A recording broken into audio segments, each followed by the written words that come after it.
See that we have over 120 guests in the meeting today, and welcome to all of you. I'd like to start the meeting first with our land acknowledgement.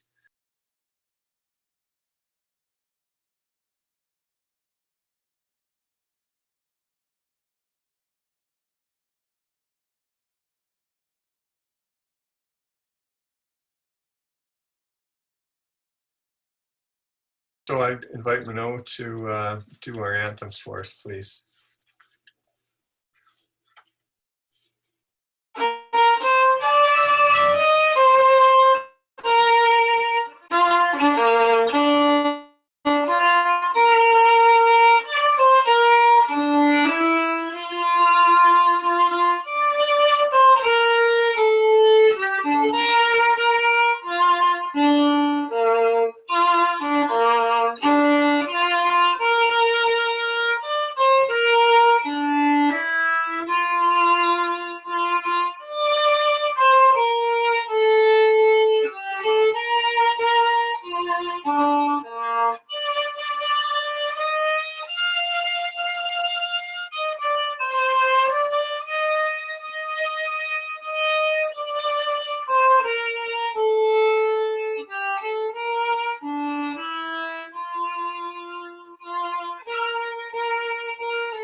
Thank you.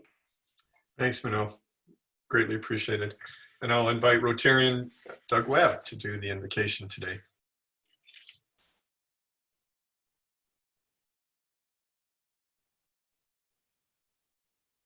Might need to unmute yourself, Doug.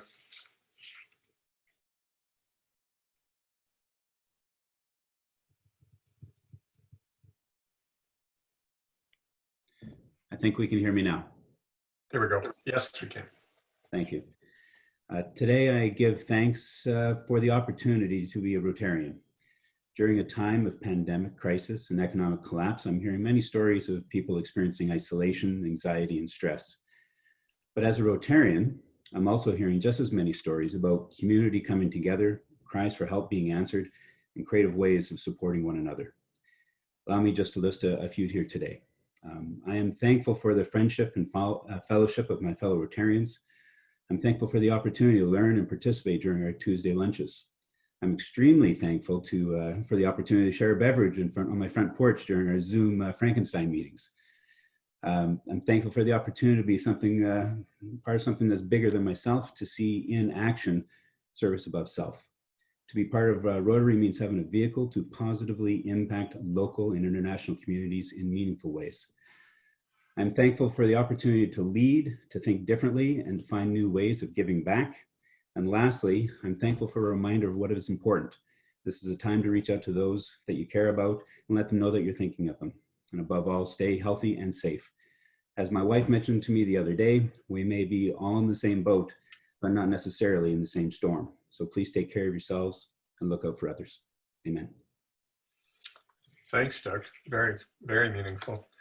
We have two Marks on the panel today, but I'm going to ask Mark Starrett to now introduce our guest speaker, very special guest speaker. So away you go, Mark. President, thank you, President Rick. This is truly an example of Rotary Connects the World today, when we have the opportunity to welcome our Rotary International President, Mark Maloney. Mark joined Rotary in 1980. Not just because of a call to service, but also because it was a networking opportunity for him. And he had been approached in Decatur, Alabama by both the Kiwanis Club and the Rotary Club. But because the Kiwanis Club had his father-in-law as a member, we benefited from Mark choosing Rotary. Mark really became a Rotarian when he attended his first international convention in 1985. I believe it was in Kansas City. In Missouri at the 1985 Rotary International Convention. And before he became district governor, he had another life-changing experience when he was asked to be the group study exchange lead to Nigeria. A very special moment and experience in his life. I had the opportunity through my governor training to meet Mark 16 years ago now. And I was proud, and I'm proud to call him a friend, but also proud that Mark served on the board of Rotary International with another very special Rotarian to our club, past Rotary International Director Bill Gant. And I know when Mark was in Calgary last, he had the opportunity to spend some alone time with Louise Gant. And I know, Mark, that was meaningful to you. The reality is that we're very grateful to have you as president of Rotary International this year at this time in our Rotary world.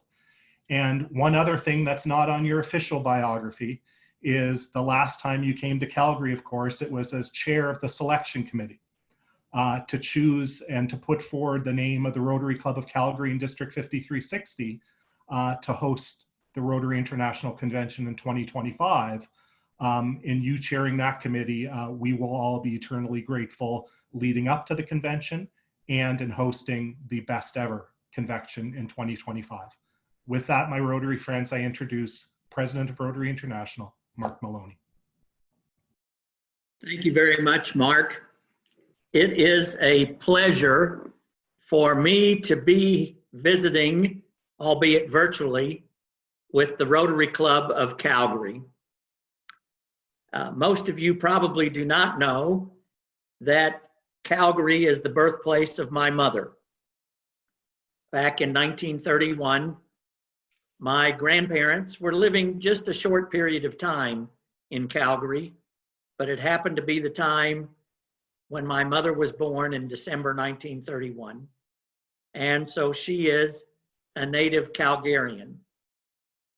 Very shortly thereafter, the family moved back to Winnipeg, and she was raised during her elementary school years in Winnipeg, and then went on to Toronto in her high school years, and began her first year of university at the University of Toronto at St. Michael's College. From there, she transferred to the University of Kentucky in 1951 because they had a radio and television major at that time. And my mother was very interested in that and had actually performed as an actress on the CBC radio in Toronto in her teenage years. And after graduating from the University of Kentucky, she took a job at a radio station in Elizabethtown, Kentucky, met my father, who was stationed at Fort Knox, Kentucky, and as they say, the rest is history. And so instead of this city girl who was raised in Winnipeg and Toronto, ended up on the farm in southern Illinois, 5 miles outside of a town of 1,000 people. So I think it was not what she expected her life to be, but it is what came to pass. And that's where where I got my start on the farm in southern Illinois. I'm also very excited that Calgary will be hosting the convention in 2025. I am looking forward to that. My family and I were at the convention when it was last held in Calgary in 1996. And we flew to Calgary. We're there for the week for the convention activities. We remember the flag ceremony on ice skates, and the most unique and exciting flag ceremony that I've ever seen at a Rotary International convention, even the convention that I chaired in Sydney, Australia. And from there, we took the time to move across Saskatchewan, visit with Rotary friends in Saskatchewan, on into Manitoba to visit with family before coming home. And so I know that it will be another great Rotary International Convention in 2025. And I congratulate Mark Starrett and his team that put together a very successful bid for hosting the convention, which the Board of Directors of Rotary International a couple of years ago was pleased to accept. But, you know, I know that here in this Zoom meeting, this is a very unusual way for us to meet, but these are unusual times. And we are certainly doing our best to meet the Rotary Action Plan goal of increasing our ability to adapt. I'm not sure that we thought we would be thrust into this quite as fully as we are when we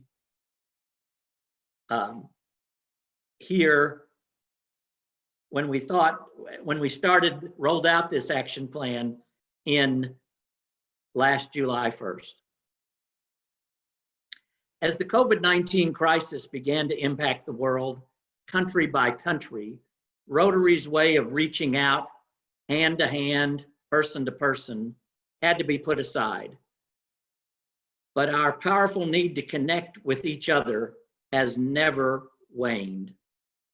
As I have watched the many ways you and all within the family of Rotary have connected the world with your actions and your compassion, I have never been prouder to be a Rotarian.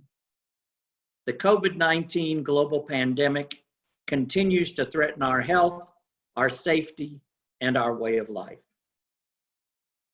But while this crisis is serious, we know this challenge is just a temporary state. We will get through this by working together and taking care of each other, just what Rotarians and Rotaractors do. I know this because Rotary connects the world. And, you know, that motto has never just been a slogan to me. I really believe it. Rotary connects the world is a description of how and why Rotarians achieve so much. We invest in relationships. We make decisions grounded in evidence. We know how to mobilize our networks to create solutions that last. And we are always learning from our experiences in projects, clubs, and careers. In early March, my wife Gay and I had just finished traveling through Zimbabwe, and we were in the United Kingdom when the first wave of COVID-19 travel restrictions started to take hold. We were all set to continue our connections through Europe and Turkey. In fact, we'd packed our suitcases thinking we were flying the next day to Zurich. But we knew, as we learned about this, that we had a higher duty. We had to model public health behavior. Throughout the fight to end polio, Rotary has shown what we can do when we draw on our collective strength to improve global public health. We have created solutions that match the people they serve. We have evaluated the results to learn from our successes and setbacks. Our partnerships have played a critical role bringing us to this point. The fight to end polio is led by the Global Polio Eradication Initiative, which includes Rotary, UNICEF, the U.S. Centers for Disease Control and Prevention, the World Health Organization, Gavi, the Vaccine Alliance, the Bill and Melinda Gates Foundation, and governments of the world, with the support of many others around the globe. Because of our global leadership, people look to Rotary for leadership in the area of public health, and we felt a special obligation to follow the advice of the World Health Organization and to curtail our public meetings and travel at that time. Since that time, Rotary has made a number of difficult but essential decisions to model behavior and protect the health of our members. Most difficult of all, we felt it necessary to cancel the 2020 Rotary Convention in Honolulu. We are now exploring ways to share some of the great programming we had planned for the Honolulu Convention across the world in the form of a virtual event. And I will have more to say about that in upcoming weeks as we can reveal our plans for the 2020 Rotary International Virtual Convention. Our Rotary Action Plan calls on us to increase our ability to adapt. For clubs, that means finding new ways to connect and meet. We are looking to you for innovation and are eager to share your best ideas. Please take the time during these online meetings that you're having to determine how your club can help us through this crisis. I know that we will rise to this moment because we are people of action. But what does that mean for us and all the organizations around the globe that partner with us? We answer that in our vision statement. Together, we see a world where people unite and take action to create lasting change across the globe, in our communities, and in ourselves.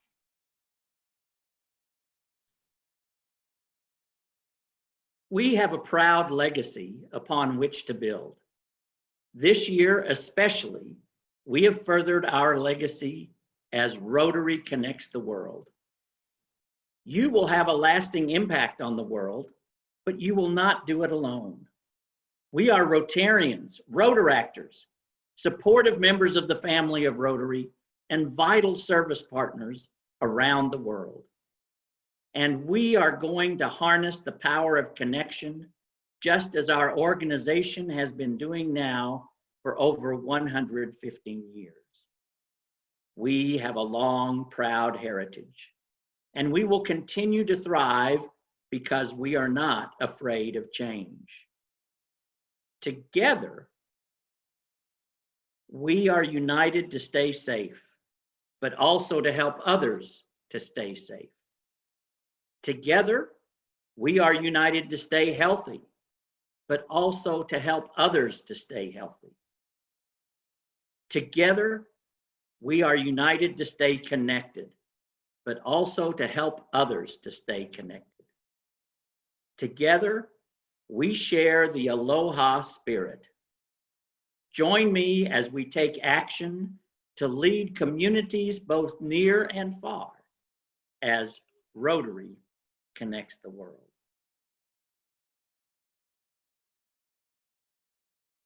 Thank you, President Rick. Thank you, President Mark. I'll unvideo or unclose myself off. I sent you, or Kelly, I forwarded a list of questions, but I assume you've got them, and I'll just, I'll start by reading them off. Good, okay, I'll just read the first question. Very first question came to me from Camille Kanji, who is president of he is on the line. I think it's Western Canada High Interact Club. And his question was, many of the other service organizations, such as Lions Club, Kiwanis International, and Optimus International, have youth representation on their international boards, or have youth advisory councils to their international boards. When I say youth representation, I mean students in high school or students that represent their various club levels. That is why I'm wondering why Rotary does not yet have Interact representatives on their international board who can represent the global needs of interactors, or an Interact advisory board to the president that can represent the needs of interactors, and considering it as a demographic of 200,000 plus youth across the globe. That's a good one for you to start. Yes.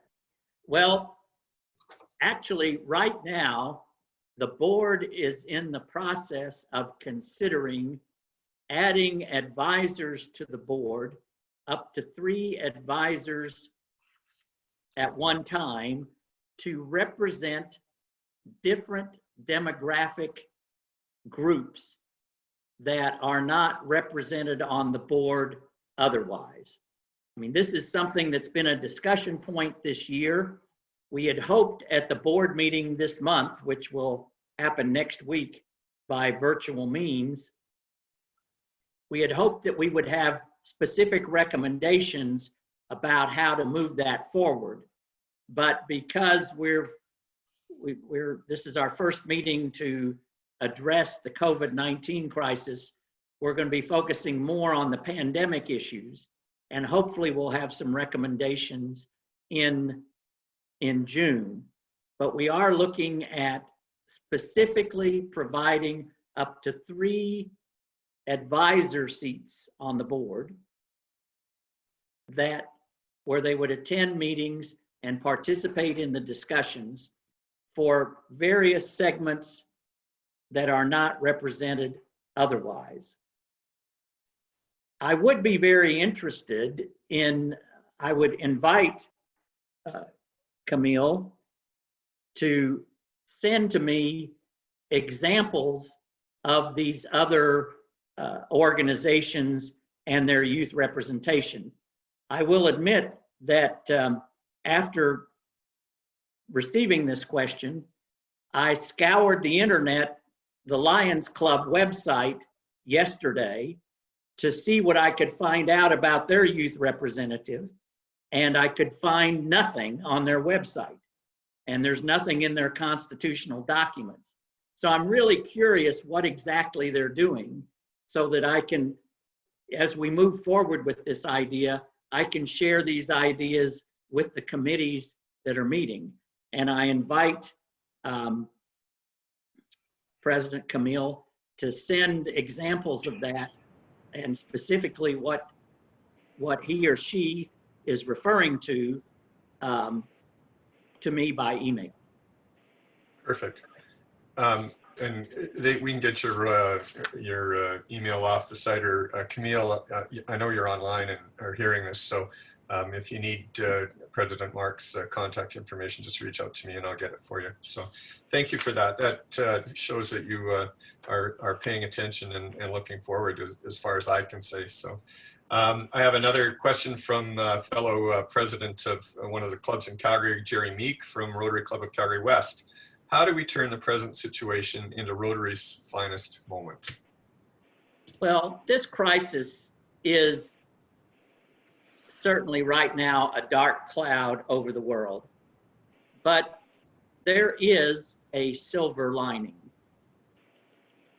And while I don't want to minimize the seriousness of the situation, we must take advantage of the silver lining that is provided to us. And that silver lining is that we are seeing Rotarians pivot.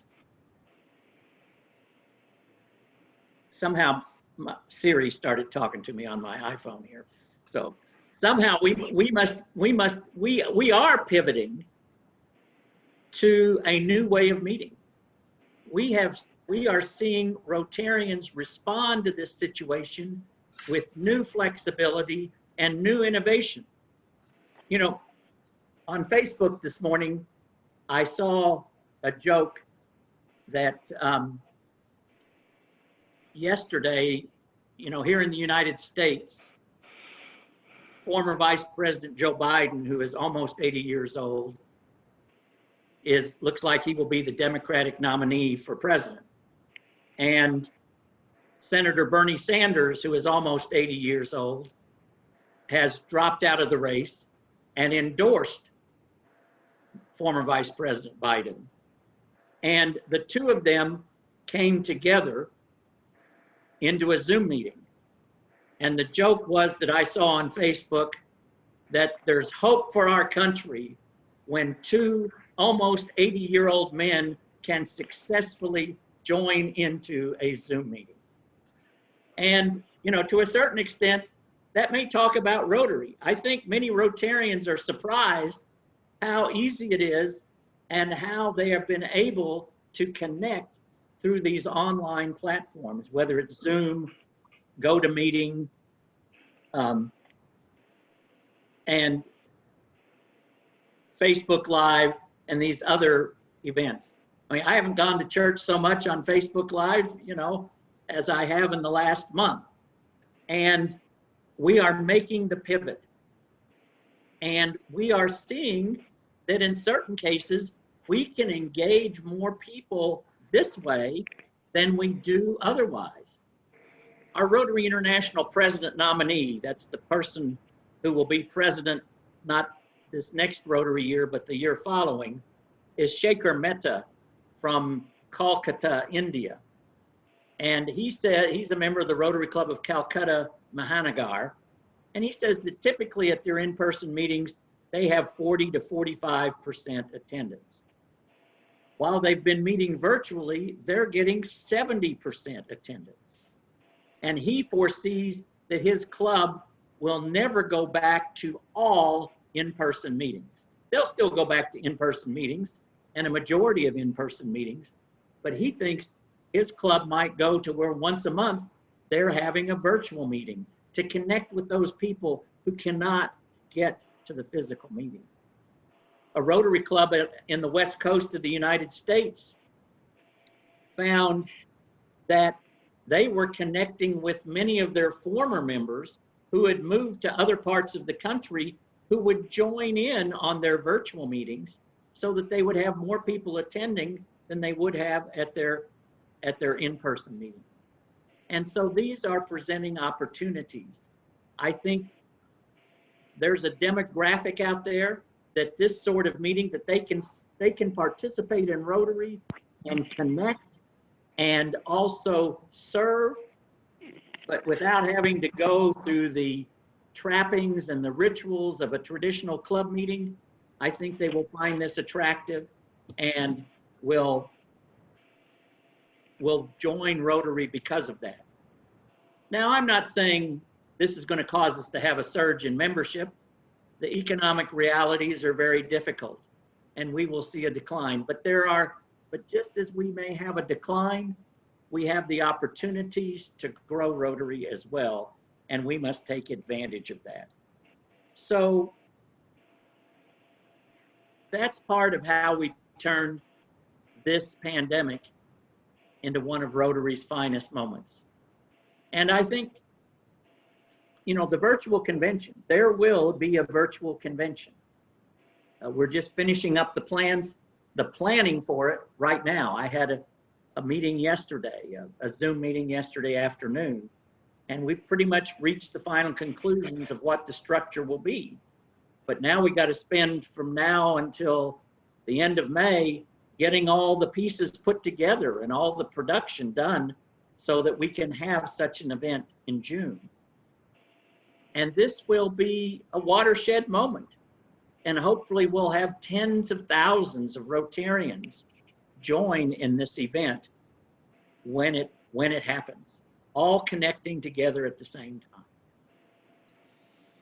Thanks, President Mark. So just a quick aside to that, when I was doing the research for should we go to virtual meetings for our club? I Googled Rotary virtual meetings, and one of the first things that popped up was Dallas.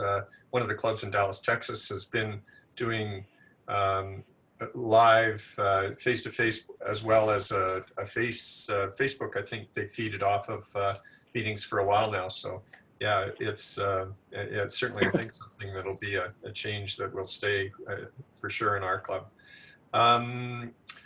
Past President George Brookman from our club posed a question: is it possible to consider the cleanup of plastics in the world's water supply as the next major Rotary initiative? It certainly is possible to consider that. And at the convention in Honolulu, we were going to have a focus on the plastic issue, the plastics in the world's water supply. We hope to have some speaker panel on the stage and some breakout sessions. And hopefully those breakout sessions will still be an opportunity in connection with the virtual convention. However, we are not yet to the point of deciding what the next initiative should be. The policy of Rotary International, as expressed by the board, is that we do not start even considering what the next global project will be until we have 1 year without any polio cases. Then at that time, we can start thinking about it as we hopefully move along to 3 years with no polio cases and no polio in the environment, where we can obtain certification that the world is polio free. Wow, thank you. Next question's kind of a series of questions posed by Bill Kaufman, also a past president of the Rotary Club of Calgary. Rotary has been participating with the World Health Organization, WHO, for over 30 years on the polio eradication project. I guess it's kind of related to this the last question, but question has RI been pleased with its association with WHO? And then has Rotary been given enough credit for its part in this project? The media seems to mention WHO, but seldom Rotary. And question part 3, is it not time to be moving on to another major objective to replace polio plus, which you've sort of answered. So parts 1 and 2, I guess. Right.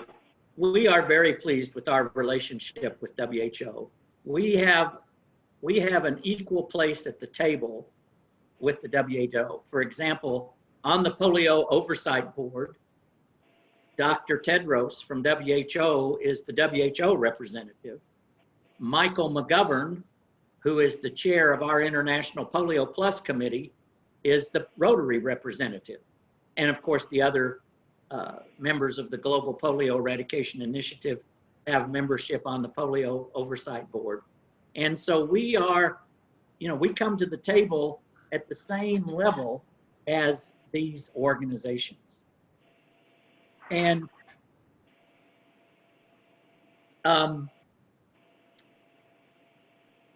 we have a very personal and very close relationship.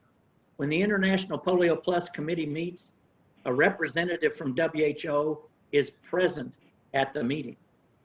And in fact, one of the last public events I had before my travel got shut down because of the pandemic was in the Houses of Parliament in London on Tuesday, March the 10th, I believe it was, when we had a polio eradication forum. And his first name's Michel. I can't come up with his last name at the moment, but who is the head of the polio eradication initiative for the WHO, was a part of that meeting. And we all went out to dinner afterwards, and it was fascinating to hear about his work with the WHO. So we are very pleased and proud to be a partner with the WHO. And yes, the WHO, you hear more about the WHO than you hear about Rotary in the media. And That's not because WHO ignores us or pushes us aside, but WHO is the organization on the ground that makes this happen around the world. They are a multinational, semi-governmental organization.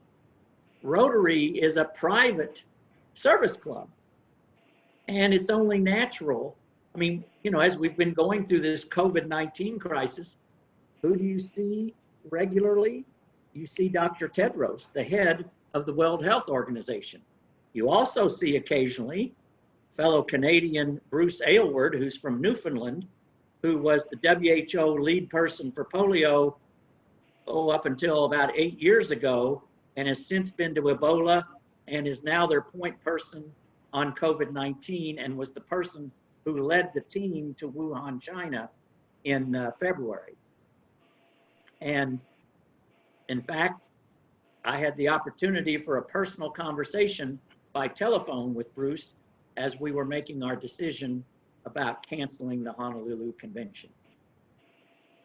It's always going to be the case that UNICEF and WHO, these multinational organizations, are going to have a greater access to the media and greater mention in the media. We are not the frontline health organization. We are a great supporter. We are working, you know, right there on the ground in making this happen. But the people who know, the important people, the governments of the world know about Rotary. You may not see it in the popular press. In the last speech that Theresa May made in Parliament as the Prime Minister of England, she mentioned specifically polio, the polio eradication effort, Rotary's involvement in it, and Judith Diamond, a Rotary past district governor from the UK, who is leading that effort.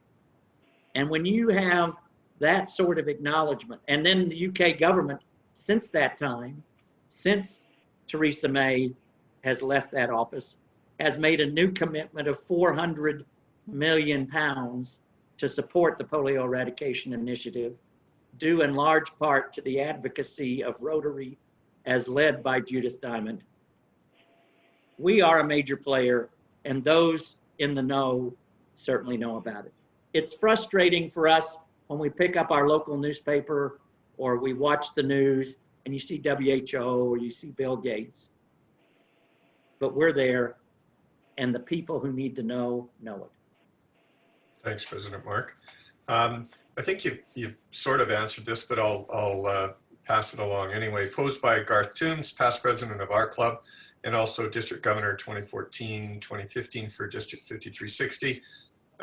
He's commenting that Rotary conventions attract a comparatively small number of Rotarians worldwide, and it is out of reach financially for many Rotarians, and particularly those in developing countries. Would Rotary ever consider replacing the International Convention by having a major regional conference?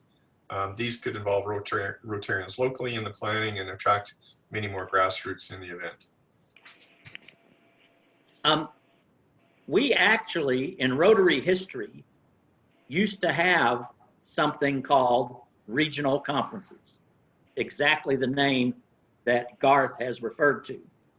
And those conferences used to be referenced in the Rotary International bylaws. I think they were removed recently because they haven't been used in some time, and it wouldn't stop us from having such an event anyway. But there was a period of time over the course of several decades where there would be regional conferences in parts of the world that would not be expected ever to host a Rotary International Convention. The last one of those regional conferences was either in the late 80s or early 90s in Bangkok, Thailand. And before he was president, past Rotary International president, Bichai Radikul was the chair of that regional conference, which was for the Southeast Asia region. As a matter of fact, the very first international meeting that I attended, and I mean, I attended the Kansas City Convention, as Mark Sterrett mentioned, but that was here in the US. But the very first time I went to a Rotary meeting outside of the country was during my year as club president. There was a regional conference in the Caribbean Gulf of Mexico area in Caracas, Venezuela in November 1985. And I attended, and that region included the states that bordered the Gulf of Mexico. So Alabama, being one of those states, was included in the region. And these events were marginally successful. You did not get these huge crowds to attend, and I think that's why they were phased out, because it was an idea that just didn't quite work out over the long term. It may have been successful earlier on, but as travel has become easier, it just was found not to be as necessary. But I do think that you will see, as we're going to do this year, more virtual events. You know, we've done virtual events with World Polio Day for years now. And this year we're going to have a virtual convention. And they're even talking about there'll be a virtual House of Friendship as a part of the virtual convention. And I think that's the way that you'll see Rotary trying to provide that international connection to people who cannot see their way to go to the international conventions as they're currently structured. Okay. I had a couple of questions that came through actually from CTV News, and I'm not just their question, and I don't know if they're on. I can't tell from the panelists. There's a couple of anonymous ones, but I think it would be of interest to know how Rotary is navigating through this pandemic, and where it may be able to focus its outreach during these times. And there was a question about Rotary financially, how it's impacting Rotary's finances. So I don't know if you want to handle those. But. Sure, of course. I'll skip over the kind of the virtual meeting and how we're still connecting, because I think we've talked about that a great deal already in this question and answer session. But you know, the Board of Trustees of the Rotary Foundation have adapted very quickly to permit our Rotary Foundation grants to address the COVID-19 crisis. There have, you know, changes were made to district grants so that next year's district grant that becomes effective July 1 can reimburse expenses to address the pandemic that were expended after March 15. Normally something that couldn't be done. You couldn't cover any expenses prior to the awarding of the grant. Well, now you can make those expenditures and be reimbursed for them if they are COVID-19 related. Likewise with global grants, our larger grants, the requirement that 30% of the funding come from an international partner has been dropped.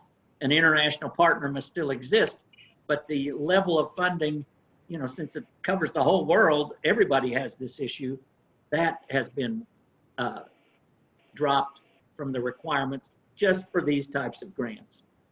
And then finally, what has been most popular has been the disaster response grants, where each district can receive up to one $25,000 grant to address COVID-19 issues. And the trustees have allocated $3 million out of the World Fund, in addition with transfers of district designated fund by governors, with people reallocating their convention registration fees to this disaster response grants, and with respect to contributions to disaster response grants, another $460,000 US has been received as of last Friday. And so we are seeing Rotarians actively being involved in providing the needed medical equipment, the personal protection equipment, the hand sanitizers, the ventilators that are, that we hear about in the news and that seem to be in short supply in even some of the most developed countries of the world, such as my own. The pandemic at this point has not had an adverse financial impact upon Rotary International. We collect our dues twice a year, dues payments, based upon January 1 membership and July 1 membership.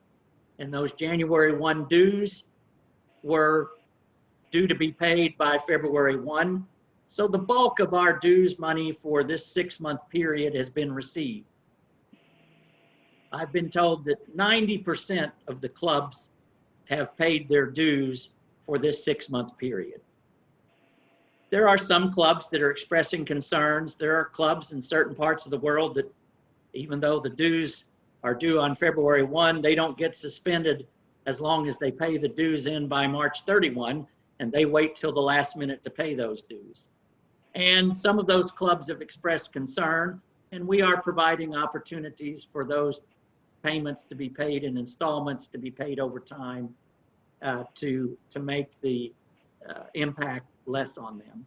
And at this point, the Rotary International staff the entire Rotary International staff is working remotely from their homes, whether they're at the headquarters office in Evanston, Illinois, or in any of the international offices around the world. They are all working from home.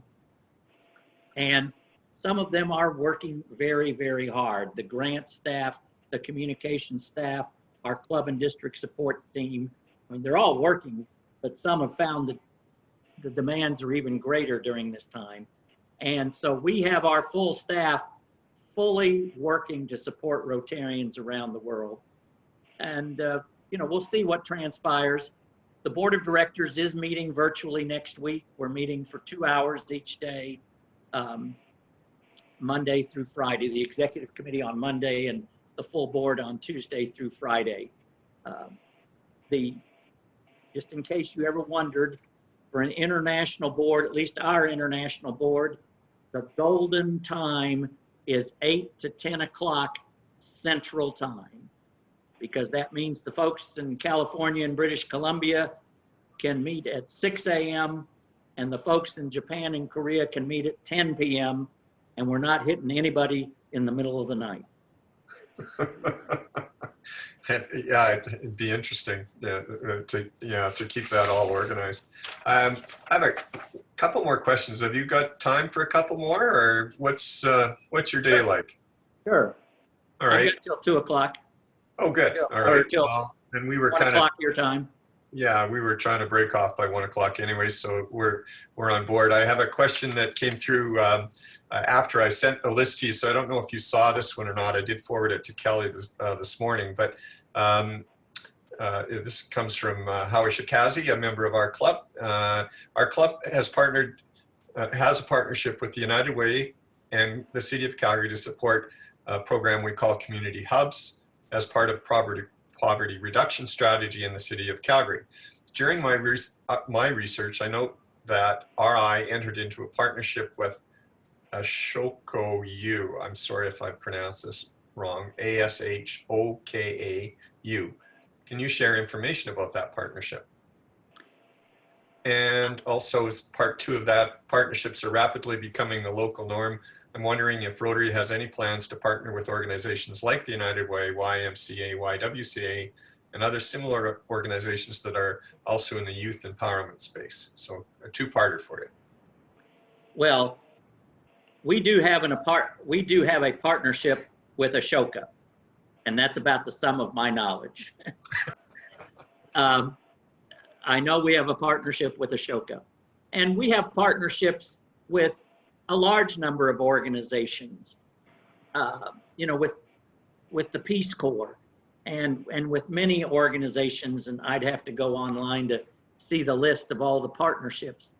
I'm not aware that we have in the pipeline partnerships with YMCA or YWCA, but that does not at all stop local entities from developing partnerships. And sometimes I wonder if that's even more effective on a local basis for the partnership to be developed locally, where Rotarians can provide boots on the ground to assist these organizations in their causes. Okay. I think in respect of your time, there's a couple of last minute questions that came through on the chat. I will forward those on to Mark, President Mark, so that you can see them and maybe respond back to us, and I'll put it out through our club cog or something, the answers that you have for them, if that's okay. So I would now invite Sid Mark, past president of our club, and I think you know Sid from your visit to Calgary, but Sid's going to give our thanks for the meeting today. So take it away, Sid. Thank you, President Rick. I feel blessed. I have this opportunity to cross paths again with President Mark. It's hard to believe that it was nearly 3 years ago I met President Mark when he and his 2025 Rotary International Convention Committee Review Team came to Calgary to review our bid, led by co-chairs Mark Sterrett and Craig Stokey. This included a fellowship event atop the 51st floor of the Bull Building overlooking Calgary. The event was well attended by all levels of government and many 5360 district Rotarians. President Mark, I hope you still have the white cowboy hat you were presented with at this event, because you look darn good wearing it.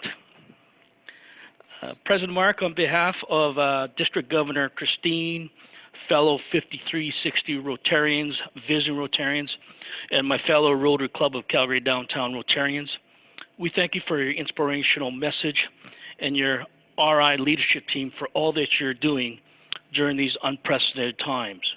Thank you for stating for over 150 years, Rotary and Rotarians are a community of people of action, and the time is now for all of us to continue to build Rotary's legacy as we remain united to stay safe, together, and as Rotary connects the world. President Mark, in appreciation of your message today, you will receive a certificate that recognizes the work done by one of our major partner organizations, COST. The Center for Affordable Water and Sanitation Technology is a local Calgary company who have provided training and consulting support to thousands of organizations globally who have reached millions of people with safe water, sanitation, and hygiene. President Mark, we wish you all the best as you serve the remaining 2.5 months in your role as RI President, and we look forward as you share the details of the RI virtual convention, and wish you every success in this regard. In closing, we look forward to hosting you, your wife, and your family, and Rotarians from around the world in 2025. Thank you again for sharing your message with us today. Thanks, Sid, and President Mark. On a personal note, I want to again thank you for taking time out of what must be on any normal Rotary year a staggeringly busy schedule, but in light of the pandemic situation we're going through, must be 5 or 10 times worse than normal. So we do appreciate the time you've given us, an hour of your day, and on behalf of all the attendees today, we thank you and look forward to seeing you in, I assume, seeing you in 2025 when we're all gathering here in Calgary, hopefully mostly in person. So thanks again for your time. Craig, quickly, there's some questions on the chat line. I don't know if you can save those so that we can forward them on to President Mark, but before you sign off, will you do what you need to do for me to hang on to those? And thank you to all for attending today. And with that, I call the meeting to a close. Good day.